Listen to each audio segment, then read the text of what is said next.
Bonsoir à toutes et à tous, soyez les bienvenus pour Lyon Politique, votre rendez-vous chaque jeudi sur BFM Lyon, en partenariat bien sûr avec Mac de Lyon et son directeur de la rédaction.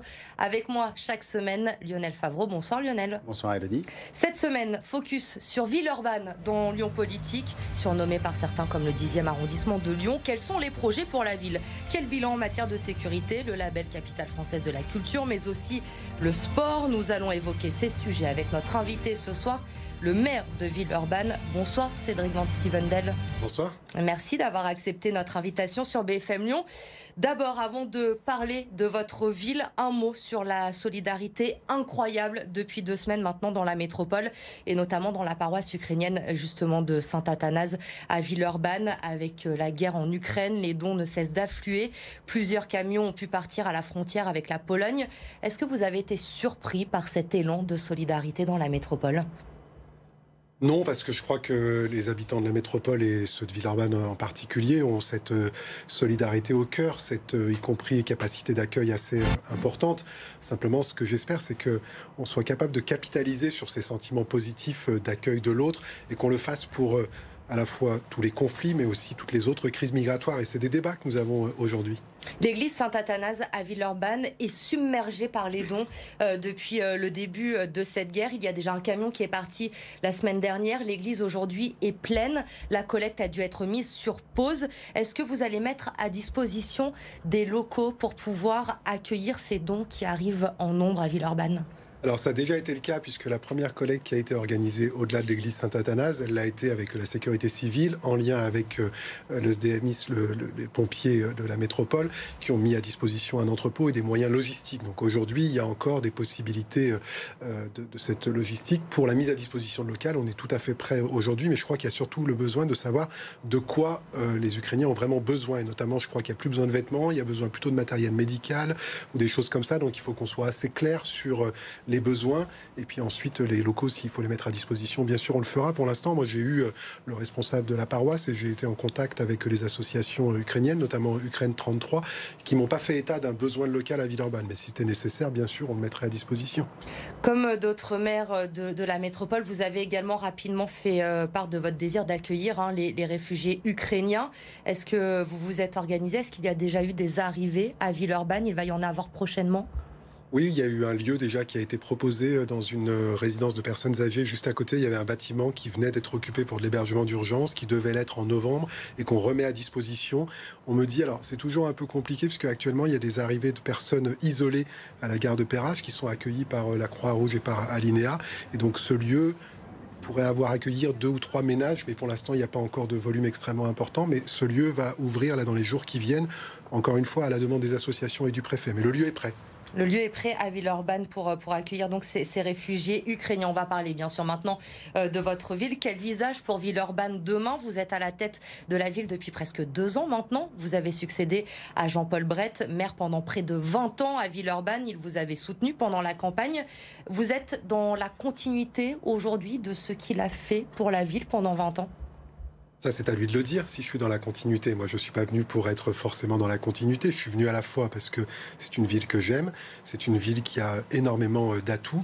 Et aujourd'hui, beaucoup de celles et ceux qui arrivent sur notre ville disent qu'ils ne sont pas venus simplement sur des questions financières, mais parce qu'ils sentent qu'il y a une âme, il y a une culture particulière, une identité particulière. Et moi, ça, j'ai envie de le faire fructifier. Mais je dirais comme chaque maire depuis presque 100 ans sur ce territoire. Je crois qu'on ne devient pas maire de Villeurbanne ni par hasard, ni sans avoir quand même une certaine conception de ce qu'on a envie de faire avec et pour cette ville. Ça doit être compliqué quand même de succéder à un maire en place depuis 20 ans. Il y a quelques jours, justement, Jean-Paul Brett disait « Tout ce qui sort cette année a été engagé par l'équipe précédente, donc son équipe. C'est un sentiment particulier de voir ces projets aboutir. » Aujourd'hui, on arrive au moment où il est temps pour vous également d'imprimer votre marque, de passer à la marque Van Stevendel.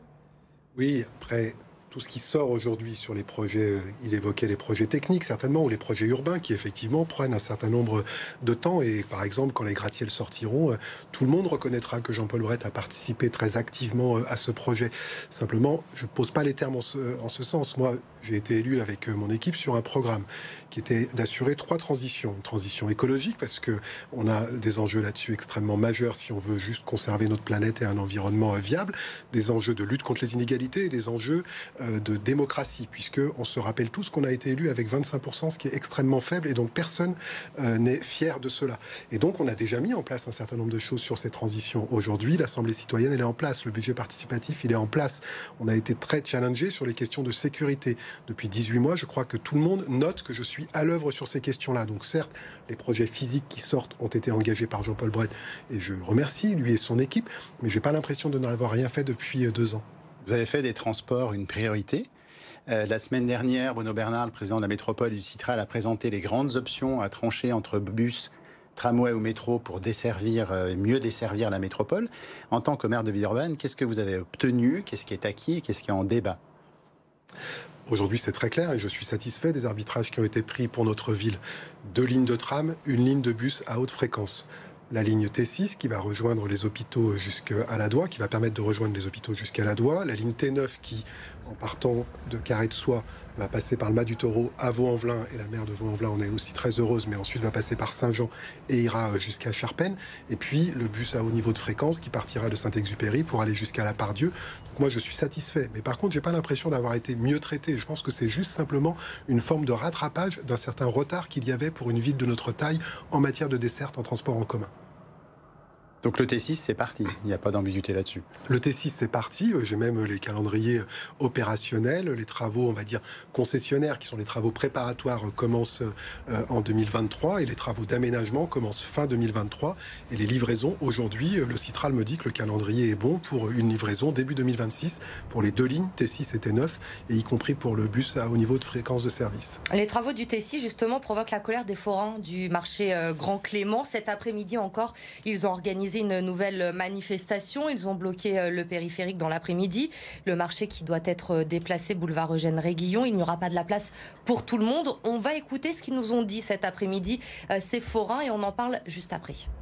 Mettre des forains manufacturés d'un côté, des fruits et légumes de l'autre, c'est complètement casser la vie professionnelle des forains en fait. On risque de perdre notre travail, on risque de perdre notre train de vie journalier. Quand on a des enfants à la maison en bas âge, quand on a une famille, quand on a des enfants malades, il y a des forains qui ont des enfants qui ont des problèmes de santé importants. Donc leur marché, ça leur permet d'entretenir ce lien familial. Et donc je pense que tout le monde doit travailler comme il se doit. Tout le monde doit avoir sa place comme il se doit. C'est des gens qui sont sérieux, qui travaillent, qui donnent leur énergie tous les jours depuis des décennies. Donc c'est pas normal que du jour au lendemain, on leur casse tout. Vous allez nous placer à des endroits où il n'y a personne. C'est un mouroir. Ce que vous nous proposez aujourd'hui, j'y suis allé, Kimmerling, je suis désolé, il n'y a rien. Pour ceux qui connaissent Kimmerling, allez voir sur place, vous verrez qu'un marché uniquement manufacturé là-bas, dans 6 mois après, il va s'écrouler, il n'y aura plus personne, et nous, on aura perdu nos emplois. Et après, on fera quoi? On viendra vous voir, monsieur le maire, vous nous trouverez un autre emplacement? Bah non, c'est aujourd'hui que vous devez le trouver, l'emplacement, pas demain. Il faut de la place pour tout le monde, des forains qui craignent de perdre leurs emplois. Quelle solution, quelle garantie vous pouvez leur apporter aujourd'hui ? C'est un dossier d'une grande complexité et d'une grande sensibilité, parce que moi je partage l'inquiétude de monsieur sur la question de son emploi et je comprends qu'il soit inquiet. On y travaille depuis qu'on a été élu. Simplement, cette situation, personne ne la découvre, y compris les forains qui ont pu avoir des occupations temporaires de l'espace public en venant s'installer. Tout le monde sait que le tram va passer à cet endroit-là et personne n'a été surpris de cela. On travaille avec eux sur la base d'un certain nombre de revendications qui sont formulées par les syndicats. Et aujourd'hui, j'ai face à moi des interlocuteurs qui sont parfois divisés. Et c'est normal, c'est un sujet tellement sensible, c'est pas du tout un procès d'intention que je leur fais. Mais j'ai face à moi des gens qui sont pas toujours tous d'accord. On a d'abord le marché alimentaire que nous supprimons à cause du tram et qu'on recrée. Il y avait 2 options. Soit on le recrée dans son intégralité, mais je n'avais pas de place autour du périmètre qui m'était donné par les forains, c'est-à-dire qu'ils veulent rester dans cet environnement et je ne pouvais pas reconstituer. Soit je le reconstituais vraiment le plus près possible. Et pour celles et ceux qui ne connaissent pas le boulevard Eugène Réguillon, c'est à moins de 100 mètres de l'endroit où ils sont actuellement. Mais dans ce cas-là, je ne pouvais pas avoir tout le monde. Donc on a fait un appel à candidature pour celles et ceux qui voulaient rester sur ce marché. Il y a eu 54 candidatures, on en a retenu 34. Sur ces 34, il n'y avait aucun nouveau marchand. Donc notre objectif a été de permettre au maximum de rester. Pour les autres, nous avons proposé un lieu qui est à leur écoute sur 2 options. Soit on trouve un nouveau lieu d'implantation, soit on réfléchit à la question de l'accompagnement financier. Donc moi, je considère que le lien est toujours extrêmement fort avec les forains. Ensuite se pose une deuxième question, c'est le marché manufacturé. Là, je parlais des produits alimentaires, qui lui était situé à l'endroit où la base vie du tram, pour construire le tram, va s'installer. pareil, il y a des demandes qui sont un peu divergentes. On veut tout le monde au même endroit. Je ne sais pas faire tout le monde au même endroit. Et donc j'ai fait 2 options. J'ai dit tout le monde, dans ce cas-là, c'est place Kimmerling, c'est ce qu'a indiqué monsieur. Mais où il n'y a pas de passage et où ils ont peur de ne pas pouvoir travailler. Où il n'y a pas le marché alimentaire. Je dis, si vous voulez bénéficier de l'attractivité du marché alimentaire, nous sommes en train de faire des propositions qui sont certes moindres que ce qu'ils souhaitent et qui ne permettent pas de reloger tout le monde, mais ça permettra d'avoir un marché où on aura l'alimentaire et les manufacturés au même endroit. Mais encore une fois, je ne dis pas que le dossier, il est facile, mais simplement...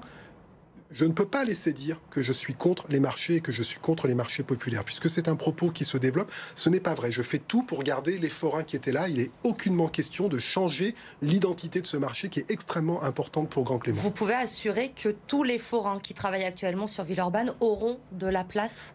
Non, je ne suis pas capable de le faire, mais personne n'est capable de le faire aujourd'hui. Vous savez, les marchés sont régis par quelque chose d'assez particulier. Ce sont des occupations temporaires de l'espace public. Et donc, entre guillemets, tout le monde sait que du jour au lendemain, on peut perdre cette occupation. Mais par contre, ce que je peux dire, c'est que personne ne sera laissé seul avec ces difficultés liées à ces évolutions. Et par ailleurs, je dois aussi travailler avec les riverains, qui sont aussi très sensibles. Tout le monde veut avoir un marché dans son quartier. Ensuite, quand il s'agit de l'avoir juste sous ses fenêtres, là, ça devient un peu plus compliqué. Et moi, je fais aussi les réunions publiques avec les riverains qui me disent des choses. Et j'essaye de concilier les 2 aspects de ce dossier, encore une fois, qui est sensible, sur lequel moi j'ai une approche que je veux la plus humaine possible, parce que je sais que derrière, il y a des situations individuelles. Mais mon travail, c'est aussi de faire que les projets avancent, que le tram puisse se faire et qu'on trouve une solution. Et encore une fois, je les revois le 22 mars. On a des rendez-vous réguliers. Donc, nous sommes au travail. Vous avez précisé avoir obtenu ce que vous souhaitiez en termes d'infrastructures, bus, tramway. D'autres élus ne sont pas de cet avis sur l'agglomération. Plus largement, il y a un débat sur plusieurs axes, bus ou tramway, tramway ou métro. Est-ce que vous avez une position? Est-ce que vous compreniez que l'alternative tramway soit convaincante ou au contraire que certains élus, notamment les proches de Gérard Collomb ou LR, considèrent que seul le métro a la capacité d'emmener pour desservir l'Est lyonnais ou l'Ouest lyonnais avec le fameux métro qui était en projet? Le débat, il est important aujourd'hui. Je crois que ce qu'il pose, c'est aussi la question de quelle est notre capacité financière et en termes de temporalité à livrer assez vite des infrastructures qui permettent d'offrir des alternatives à la voiture, puisqu'on a des problèmes liés à la qualité de l'air et puis des problèmes liés à la lutte contre le réchauffement climatique. Et moi, je suis convaincu, comme le président de la métropole et du Citral, qu'aujourd'hui, effectivement, ces infrastructures de métro ne sont pas dans la temporalité qui permettent d'aller assez vite sur les modifications liées au transport. Après, le débat, il a été posé. J'ai l'impression aujourd'hui qu'il est extrêmement instrumentalisé, extrêmement politisé, et que si chacune et chacun remettait un peu de manière de faire un peu plus coopérative, on arriverait peut-être à être un peu plus intelligent collectivement. Et je nous invite toutes et tous, nous responsables politiques, à ne pas politiser et instrumentaliser ces sujets qui sont extrêmement importants pour les habitantes et les habitants de la métropole. Est-ce que vous avez une position sur ce qui provoque aujourd'hui des grèves dans les transports lyonnais, à savoir l'allotissement, c'est-à-dire une nouvelle ouverture à la concurrence qui pourrait donner lieu à une séparation entre le délégataire qui assure d'un côté bus, tramway, de l'autre le métro? C'est un petit peu complexe, oui, mais ça provoque des grèves des syndicats. Tout à fait, j'en ai une, parce que j'ai voté cet après-midi au conseil d'administration du Citral. Donc si j'en avais pas et si je connaissais pas le dossier, ça serait un peu inquiétant. Moi, j'en ai une aujourd'hui. Je comprends les inquiétudes des représentants syndicaux des organisations. Pour autant, je trouve que ce qui est posé sur la table par le Citral, notamment en intégrant dans ces futurs allotissements un pacte social, c'est-à-dire le maintien total des acquis sociaux obtenus jusqu'à présent, et y compris ceux qui seraient obtenus dans le temps d'élaboration du nouveau contrat avec le nouveau délégataire, seront maintenus et seront contractuels dans la DSP. Donc on ne peut pas nous dire qu'on est en train de faire du moins-disant social en essayant de se débarrasser d'un certain nombre de responsabilités. Le fait que le président de la métropole ait mis dans le même panier à la fois qu'on aille vers cette évolution de la commande publique, mais que ça soit en garantissant la situation des contrats actuels pour tout le monde et en interdisant aux délégataires d'être moins-disants socialement parlant, moi, ça me suffit pour pouvoir voter positivement cette délibération. Autre polémique, l'accélération de la ZFE. Vous êtes à fond également derrière Bruno Bernard sur les 6 mois, 1 an qu'il veut gagner? Sur cette question-là, je lui ai fait part de mon inquiétude sur les temporalités, c'est-à-dire sur le fait que je ne me vois pas imposer sur certains quartiers qui ne bénéficient pas de transport en commun, et je pense notamment à Saint-Jean, des restrictions supplémentaires tant que ces infrastructures ne sont pas livrées.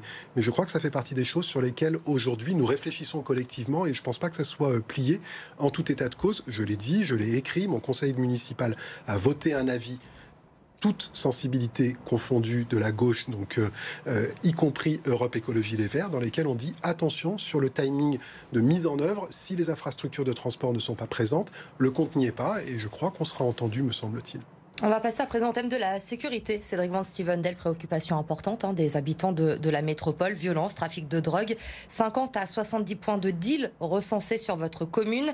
Des collectifs de riverains qui sont à bout. Est-ce que la situation s'aggrave à Villeurbanne? Est-ce qu'elle est préoccupante? Il faudrait demander aux collectifs. C'est ce qu'ils disent. Ah, c'est pas tout à fait... enfin, si vous regardez un peu ce qu'ils se disent sur les réseaux sociaux, entre le moment où j'arrive et aujourd'hui, il me semble que la tonalité a profondément changé. Non pas que tout va bien, simplement, ils ont l'impression qu'il y a un interlocuteur, du répondant et des interventions.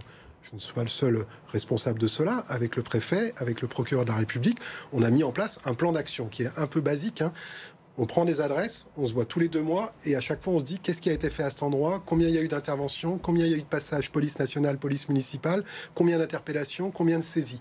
Et ça met en fait tout le monde un peu dans la même orientation, puisque jusqu'à présent, la vraie difficulté qu'on avait à Villeurbanne, c'était que la police nationale n'avait pas d'instruction à intervenir sur le petit trafic de drogue, celui qui nous gâche la vie quotidienne à Villeurbanne. Or, là, depuis, en tout cas, que moi j'ai pris mes fonctions, que le préfet nous a proposé de faire un travail commun, ces orientations sont données et les interventions sont là. Par ailleurs, Villeurbanne s'est dotée d'une stratégie en matière de sécurité, qui est celle qu'elle avait présentée aux électrices et aux électeurs. Renforcement de la police municipale. On avait dit qu'on serait à 75 à la fin du mandat. Quand je suis arrivé, il y en avait 37. On est à 52 aujourd'hui, avec une modification du traitement d'indemnité pour être suffisamment attractif dans une forme de mercato aujourd'hui qui existe sur le métier de policier municipal. Déploiement de la vidéoprotection, puisque ce sont des conditions pour que la police nationale intervienne. Moi, j'ai dit la vidéoprotection, ni totem, ni tabou. Je ne crois pas que ça soit la solution à tout. Je comprends que ça soit nécessaire pour, par exemple, sécuriser les interventions des forces de l'ordre. Budget d'1,6 million qui a été voté. J'ai même eu, je crois, les félicitations de l'opposition. Donc ça doit à peu près aller sur leur tropisme en matière de sécurité. Et par ailleurs, une stratégie très équilibrée en matière de prévention également. Déploiement de médiateurs sociaux, d'éducateurs de prévention. On travaille également sur la question des rodéos, beaucoup d'interpellations, de saisies de matériel. Donc encore une fois, je ne suis pas en train de vous dire que Villeurbanne a changé, simplement nous sommes au travail. Antenne de police municipale de proximité qui a été installée, qui s'installe sur les marchés, qui est à disposition des habitants. Et donc quand vous disiez les gens continuent à dire que c'est difficile, oui, ils continuent à dire que c'est difficile, mais je trouve que moi, il y a une vraie reconnaissance. Et vous les interpellerez, Charpennes en colère, Tonquin en colère, tous ceux qui sont en colère là. On en est à 50 réunions publiques organisées par mon adjoint, en présence de mon adjoint à la sécurité, pour les rencontrer, pour définir avec eux les avancées, ce qui va bien, ce qui va pas bien. Ma seule déception aujourd'hui, c'est que le préfet me suit, mais que le ministre de l'Intérieur m'a toujours donné aucun signe tangible. La dernière fois qu'il est venu à Lyon, il vient en TGV et il dit il n'aura pas son quartier de reconquête républicaine, mais je vais lui mettre un nouveau dispositif. Alors je sais plus, j'ai oublié le terme. Le Premier ministre m'écrit il y a une semaine en me disant j'espère que vous êtes satisfait. Ensuite, je me retourne vers les interlocuteurs et je dis qu'est-ce qui s'est passé depuis qu'ils sont venus? Est-ce que j'ai des effectifs de plus? Et alors tout le monde est un peu gêné. Vous avez le sentiment d'être un peu laissé pour compte? Il y a eu beaucoup d'annonces de la part de Gérald Darmanin pour la ville de Lyon et pas forcément pour Villeurbanne. Le seul truc, c'est qu'en fait, Gérald Darmanin, il a toujours pas compris que Villeurbanne, c'était la 19e ville de France et que, voilà, je lui ai proposé qu'on se rencontre, je lui ai dit, venez voir ce qu'on fait en matière de sécurité pour que je vous convainque qu'on peut travailler, que c'est pas parce qu'on n'est pas du même bord politique qu'on n'a pas une certaine lecture des enjeux. Et aujourd'hui, je considère, encore une fois, je parle pas des forces de l'ordre de la police nationale localement qui font un travail remarquable, mais je dis juste que pour l'instant, le compte n'y est pas sur les effectifs supplémentaires qu'on m'avait annoncés et que Villeurbanne n'est pas traitée à la hauteur de ce qu'elle représente. Parmi les constats alarmants, il y a des agressions de personnes intervenant dans certains quartiers, pompiers, chauffeurs de bus, policiers. Est-ce que vous avez des solutions pour remédier à cela ? Non, aujourd'hui, je n'ai pas une solution pour remédier à cela. Ce que je vois, c'est que intervenir dorénavant dans certains quartiers, demande une forme de logistique extrêmement importante. C'est-à-dire que les pompiers ne peuvent pas se déplacer sur certains quartiers s'il n'y a pas un périmètre de sécurisation assuré par la police nationale ou s'il n'y a pas un périmètre de sécurisation assuré par la vidéoprotection. Et c'est aussi pour cela que je déploie davantage de vidéoprotection, parce que dans le mot vidéoprotection, il y a protection, c'est aussi pour protéger celles et ceux qui interviennent sur ces territoires. Mais au-delà de ça, moi je ne sais pas résoudre un problème que la police nationale ne sait pas résoudre. Ce que je sais faire par contre, c'est se dire qu'est-ce qui se passe dans ces quartiers, qu'est-ce qui fait qu'il y a une forme de haine de l'autorité en place. C'est que le dialogue est complètement rompu. Et il n'y a aucune naïveté dans mon propos. J'ai commencé d'abord par traiter la question des points de deal. Mais pour autant, je ne peux pas être que dans des politiques de répression. Il faut aussi réengager le dialogue sur un certain nombre de territoires, leur faire voir qu'on se préoccupe de ces territoires, que ce ne sont pas des territoires de relégation, qu'on y amène le transport en commun, qu'on réfléchit avec eux sur les questions de l'emploi, parce que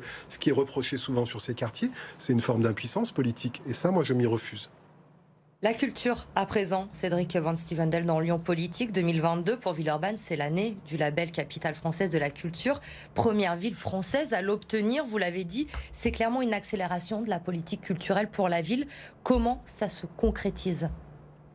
C'est une chance incroyable pour notre ville. Et je veux encore remercier ici Stéphane Friou, l'adjoint à la culture, qui un soir d'octobre vient me voir et me dit qu'est-ce que t'en penses, monsieur le maire, est-ce qu'on n'irait pas? Et je lui dis ok, on y va. Et voilà, je finis là-dessus, mais des fois il faut savoir reconnaître quand des gens ont des intuitions qui sont fortes pour notre territoire et qui déclenchent des choses. À partir de là, aujourd'hui, ce que ça représente, c'est que c'est un accélérateur majeur de la politique qu'on avait proposée dans notre programme, à savoir renforcer notamment la présence de la culture dans les milieux scolaires. Les personnes sont déjà recrutées, on va avoir nos 14 lieux dédiés à la culture dans les écoles avant d'aller vers un lieu dans chacun des 25 groupes scolaires. Et puis, on a une programmation culturelle incroyable. Et là, je remercie l'ensemble des acteurs de Villeurbanne, mais de la métropole, les Nuits de Fourvière, l'Opéra, le TNP, le Centre national des arts des arts de la rue, la Village Gilet. Tous, ils sont venus dire on veut faire avec vous de cette année quelque chose d'exceptionnel. Alors on l'a vu sur l'inauguration, il y avait déjà un haut niveau d'émotion, certainement lié au fait qu'on sortait quand même de moments un peu de contraintes et que les gens étaient heureux de se retrouver dans la rue autour de la culture. Mais on a encore près de 600 événements à venir, puisque c'était 700 au départ. Et vu qu'on est en mars, il y en a certains qui sont déjà tenus. Et dans ces événements, il y a le Festival des jeunes à la Fessine qui va se tenir en juin. Un festival, c'est une première en France, organisé par des jeunes avec un budget d'1 million d'euros. Ils sont sur tous les postes, la programmation, la sécurité, le décor. On a bien sûr ce moment assez incroyable qu'on a décidé avec le maire de Lyon de fêter les 40 ans de la fête de la musique en piétonnisant depuis l'hôtel de ville de Lyon jusqu'à l'hôtel de ville de Villeurbanne, et puis Royal Deluxe, la nouvelle production internationale de Royal Deluxe. Donc, mais encore une fois, je ne me satisfais pas juste de ce caractère événementiel. Là où je suis très satisfait, c'est de voir les dynamiques que ça crée pour les années à venir en matière de politique culturelle. Tout cela aussi a un coût pour les contrées de Villeurbanne. Je crois que vous avez évoqué le chiffre de 10 millions d'euros, oui. Mais vous attendiez 3 millions d'euros de mécénat privé. Est-ce qu'ils sont là? Non, pas complètement. On est à peu près à 1,5 million, donc il nous manque encore 1,5 million de mécénat, privés ou de collectivités, parce qu'elles n'ont pas toutes... Et s'il reste 8,5 millions pour les contrées de Villeurbanne, est-ce que ça vaut quand même le coup? Non, il ne reste pas 8,5 millions, c'est pas du tout ça. Ce que je disais, c'est qu'on avait besoin de 3 millions de fonds complémentaires. Tout le reste, c'est payé soit par la dotation d'1 million de l'État via Caisse des dépôts et ministère, et par nos politiques, entre guillemets, de droit commun, c'est-à-dire ce qu'on dépensait. À la charge du contribuable? Eh ben, la marge, pour l'instant, elle est aux alentours des 1,5 million qui ne seraient pas financés par les fonds privés. Mais encore une fois, on n'en est pas là parce qu'on a des bons contacts en cours. Je suis très vigilant là-dessus, et dès le départ, j'ai dit combien ça coûterait, combien ça mobiliserait. Encore une fois, ces 10 millions, ce ne sont pas 10 nouveaux millions. On a mobilisé tout ce qu'on dépensait en matière de politique culturelle, habituellement dans un budget de près de 20 millions chaque année. Villeurbanne, c'est aussi une ville sportive, bien sûr. On pense à l'Asvel, le rapprochement entre Tony Parker et Jean-Michel Aulas, la création de l'OL Arena qui va accueillir les matchs d'Euroleague de l'Asvel. On sait que les relations étaient tendues entre Jean-Paul Brett et Tony Parker. Il nous en avait parlé sur ce plateau, l'ancien maire de Villeurbanne. Quelles sont vos relations à vous aujourd'hui avec l'Asvel? Exigeantes. Voilà. Je considère que ce club... doit ce qu'il est aujourd'hui à la manière dont la ville l'a aidé dans les années 92 et qu'il ne faut pas l'oublier. Je crois que Tony Parker est conscient de cela. Je crois qu'il est aussi conscient qu'un club Une marque, ce n'est rien sans celles et ceux qui la supportent, sans celles et ceux qui participent, sans celles et ceux qui pratiquent aussi de manière amateur le sport. Et donc c'est à cela qu'on travaille ensemble. Mais je l'ai dit dès le début, et là-dessus, j'ai pas varié. J'ai dit j'ai autant d'ambition que Tony Parker pour ce club. Et donc on a des discussions qui sont exigeantes. Mais j'ai l'impression qu'on se trouve aujourd'hui. Vous n'avez pas peur que l'Asvel quitte Villeurbanne un jour ? En tout cas, Tony Parker n'a de cesse de me dire, moi vivant, l'Asvel ne partira jamais de Villeurbanne. On a célébré ensemble le triple titre qu'ils ont obtenu en 21. Ça a été une belle fête populaire où j'avais demandé à l'Asvel et au club de basket de faire un événement aussi sportif sur la place Chanoine-Boursier, juste à côté des gratte-ciel. Donc voilà, encore une fois, par contre, et Tony Parker le sait parfaitement, je suis pas naïf. Et je vois tout ce qui est à l'œuvre en matière de logique financière sur ces clubs. Je vois aussi l'attractivité de l'Arena à Dessines. Et je lui ai mis le deal entre les mains. Mon seul deal aujourd'hui, c'est que je n'ai pas encore re-signé la convention qui lui permette d'occuper l'Astrobal. Et que tant que je ne serai pas sécurisé sur un certain nombre de points, je ne re-signerai pas cela. Et il le sait. Le VHA également à Villeurbanne, le club de hand qui a pour projet de retrouver l'élite très rapidement. Ils sont actuellement en Pro League. Ils luttent pour le maintien en 2e division. Comment vous soutenez et comment allez-vous soutenir le club pour qu'il réussisse à réaliser ce projet ambitieux ? Comme tous les clubs qui veulent rentrer dans les logiques professionnelles. Moi, j'amène des éléments complémentaires quand le club me fait la preuve qu'il a la solidité financière. Je ne donne pas pourvoir. Je ne peux pas, c'est de l'argent public. Donc, ce que j'ai dit aux dirigeants... Et ces preuves, vous les avez aujourd'hui ? Ces preuves, elles commencent à arriver. Il y a eu une modification de l'actionnariat qui ne vous aura pas échappé avec DCB Construction qui est rentré dans le capital du VHA. Donc, je considère que c'est un premier signe de solidité. Quand je dis que je ne donne pas pourvoir, l'année dernière, nous avions accordé des subventions d'investissement pour mettre la salle à la hauteur des normes attendues avec les panneaux LED, avec l'éclairage, etc., pour lui permettre de prétendre au niveau dans lequel il voulait jouer. Maintenant, j'ai besoin qu'il m'amène un certain nombre de garanties complémentaires avant d'aller plus loin en matière de financement. Est-ce qu'à terme, si le projet réussit, on sait que la salle des gratte-ciel n'accueillera pas le club en 1re division, on pourrait voir le VHA jouer à l'Astrobal ou la construction d'une nouvelle salle ? La construction d'une nouvelle salle, ce n'est pas envisageable aujourd'hui et il reste encore d'autres salles qui peuvent être compatibles avec ce que le VHA attend. Merci Cédric Van-Sivendel d'avoir été notre invité ce soir dans Lyon Politique. Merci Lionel, on se retrouve jeudi prochain pour un nouveau Lyon Politique. Passez une très bonne soirée sur BFM Lyon.